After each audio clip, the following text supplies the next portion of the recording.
মহাদেবের অষ্টম জ্যোতির্লিঙ্গ এই জাগেশ্বর ধাম। প্রায় 125টা মন্দির নিয়ে তৈরি এই জাগেশ্বর ধাম। এমনকি প্রায় 2000 সাল পুরনো প্রাচীন মন্দির এই জাগেশ্বর ধাম।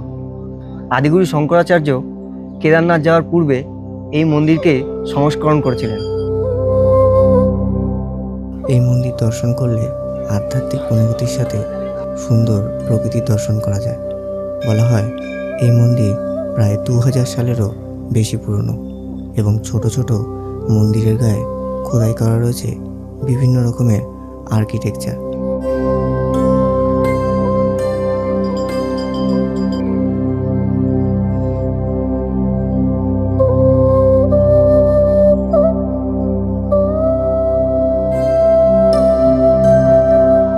আমি এখন দাঁড়িয়ে রয়েছি কমলকুণ্ডের সামনে, আর ঠিক এই কমলকুণ্ডের পিছনেই রয়েছে দুটো লম্বা লম্বা বৃক্ষ, যাকে এখানে শিব পার্বতী বৃক্ষ বলা হয়।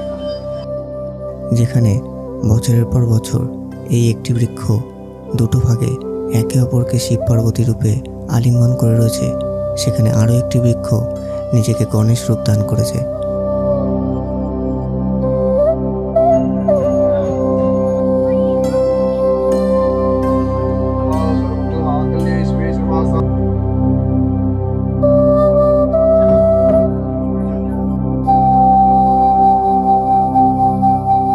জাগেশ্বর ধামে এই ছোট বড় মন্দিরের পাশেই রয়েছে আরও একটি মন্দির, যেখানে পূজিত হন ভগবান কুবের, যাকে হিন্দু ধর্মে ধন সম্পত্তি ও সমৃদ্ধির রক্ষাকর্তা বলা হয়ে থাকে।